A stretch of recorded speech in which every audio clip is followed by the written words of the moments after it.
अस्सलामुअलैकुम रहमतुल्लाहि व बरकातुहू। प्यारे प्यारे मुसलमान भाइयों और बहनों, उम्मीद होगी कि आप सब खैरियत से होंगे। इस वीडियो में हम बात करने वाले हैं रोज़े की हलाल और रोज़े की हराम चीज़ों के बारे में कि क्या हराम है और क्या हलाल है कुरान और हदीस की रोशनी में। तो वीडियो के लास्ट तक आप बने रहें और वीडियो को पूरा देखें। वीडियो शुरू करने से पहले हमारी हर बार की तरह आपसे दिली गुजारिश है कि अगर आप हमारे चैनल पर नए हैं तो चैनल को सब्सक्राइब कर लें। वीडियो अच्छा लगे तो अपने जानने वालों में ज़रूर शेयर करें। तो चलिए वीडियो की शुरुआत करते हैं। रोज़े के दौरान हलाल और हराम चीज़ों का पता होना हर मुसलमान के लिए ज़रूरी है। रोज़े की सही तरीके से रखने के लिए खाने पीने, शारीरिक संबंध और गाली गलौज जैसी हराम चीज़ों से बचना चाहिए। सहरी और इफ्तार के समय का ध्यान रखना चाहिए और नीयत के साथ रोज़ा रखना चाहिए। रोज़ा अल्लाह की इबादत और तकवा यानी अल्लाह का डर हासिल करने का सबसे बेहतरीन जरिया है। रोज़ा यानी सियाम इस्लाम के 5 मूल स्तंभों में से एक है और रमज़ान के पाक महीने में रोज़े रखना हर मुसलमान के लिए फ़र्ज यानी अनिवार्य है। रोज़े के दौरान कुछ चीज़ें हलाल यानी जायज़ होती हैं और कुछ चीज़ें हराम यानी नाजायज़ होती हैं। इन हलाल और हराम चीज़ों का इल्म होना हर मुसलमान के लिए बहुत ज़रूरी है ताकि वह रोज़े को सही तरीके से रख सके। तो आइए रोज़े की हलाल और हराम चीज़ों को कुरान और हदीस की रोशनी में समझते हैं। सबसे नंबर 1 है रमज़ान के रोज़े की हलाल चीज़ें। रमज़ान में सहरी खाना। सही बुखारी की हदीस है कि सहरी रोज़े की शुरुआत से पहला खाया जाने वाला खाना है। पैगम्बर मोहम्मद सल्लल्लाहु अलैहि वसल्लम ने इरशाद फरमाया कि सहरी खाओ क्योंकि सहरी में बरकत है। सहरी खाना रोज़ी की ताकत और बरकत का ज़रिया है। अगला है रमज़ान में इफ्तार करना यानी रोज़ा खोलना। सुनन अबू दाऊद की हदीस है कि इफ्तार रोज़े के अंत में किए जाने वाला खाना है। हुज़ूर पाक सल्लल्लाहु अलैहि वसल्लम ने इरशाद फरमाया कि जब तुम में से कोई इफ्तार यानी रोज़ा करे तो खजूर से इफ्तार करे, अगर खजूर ना हो तो पानी से इफ्तार करे क्योंकि पानी पाक है। अगला है रमज़ान में दवाई लेना। दवाई लेने की कुछ अलग शर्तें हैं जो कि हम आपको बता रहे हैं। अगर किसी को दवाई लेने की ज़रूरत है तो वह इंजेक्शन या गोली के रूप में दवाई ले सकता है, बशर्ते कि वह पेट में न जाए। रमज़ान में मिशवाक करना यानी दातून करना। रोज़े के दौरान मिशवाक यानी दातून करना जायज़ है। सही बुखारी की हदीस है कि पैगम्बर मोहम्मद सल्लल्लाहु अलैहि वसल्लम ने इरशाद फरमाया कि अगर मेरी उम्मत पर तकलीफ़ ना होती तो मैं उसे हर नमाज के साथ मिशवाक करने का हुक्म देता। नहाना या स्विमिंग करना रमज़ान के महीने में यानी रोज़े की हालत में। रोज़े के दौरान नहाना या स्विमिंग करना नहाना जायज़ है, बशर्ते कि पेट में पानी ना जाए। नंबर 2 है रमज़ान में रोज़े की हराम चीज़। पहला है कि रमज़ान में खाना पीना।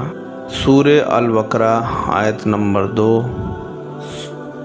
और सूरे नंबर 2 आयत नंबर 187 में रोज़े के दौरान खाना और पीना हराम है। कुरान में अल्लाह पाक फरमाता है कि और खाओ पियो जब तक सुबह की सफ़ेद धागा काली धागों से अलग ना नज़र आने लगे, फिर रोज़े को रात तक पूरा करो। अगला है रमज़ान में जानबूझकर उल्टी करना। सुनन अबू दाऊद की बहुत ही प्यारी हदीस है कि अगर कोई जानबूझकर उल्टी करता है तो उसका रोज़ा टूट जाता है। पैगम्बर मोहम्मद सल्लल्लाहु अलैहि वसल्लम ने इरशाद फरमाया कि जो जानबूझकर उल्टी करे उसे रोज़े की कज़ा करनी चाहिए। रमज़ान की जो अगली हराम चीज़ें हैं वो है रमज़ान में शारीरिक संबंध बनाना।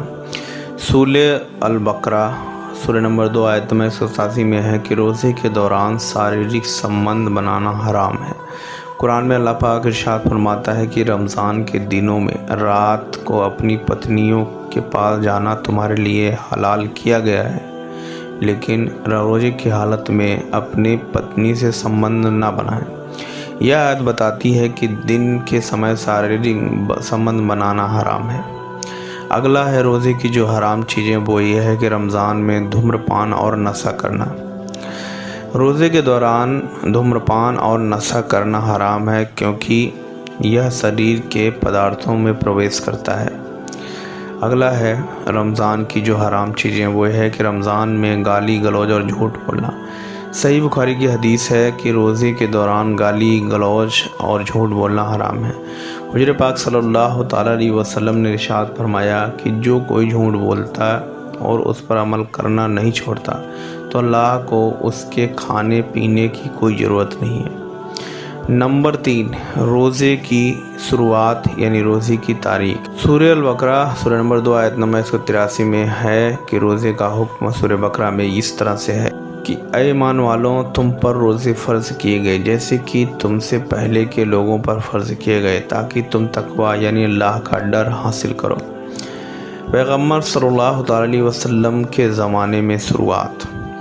रोज़े का हुक्म हिजरी दूसरे साल में नाजिल हुआ था। हुज़ूर पाक सल्लल्लाहु अलैहि वसल्लम ने रोज़े रखे और लोगों को भी रोज़े रखने का हुक्म दिया। नंबर 4, रोज़े के दौरान सावधानियाँ। आखिर आपको कौन कौन सी सावधानियाँ बरतनी हैं, एहतियात बरतनी है जब आप रोज़े की हालत में हो। सही बुखारी की हदीस है जिसमें रोज़े के में नियत का इरादा करना। सही बुखारी की हदीस है कि रोज़े के लिए नियत करना ज़रूरी है। पैगम्बर पाक सल्लल्लाहु अलैहि वसल्लम ने इरशाद फरमाया कि हर काम का दारो मदार नियत पर है। सहरी इफ्तार का समय। सहरी का समय फ़र्ज़ यानी सुबह की नमाज से पहले होता है और इफ्तार का समय मगरिब के बाद होता है।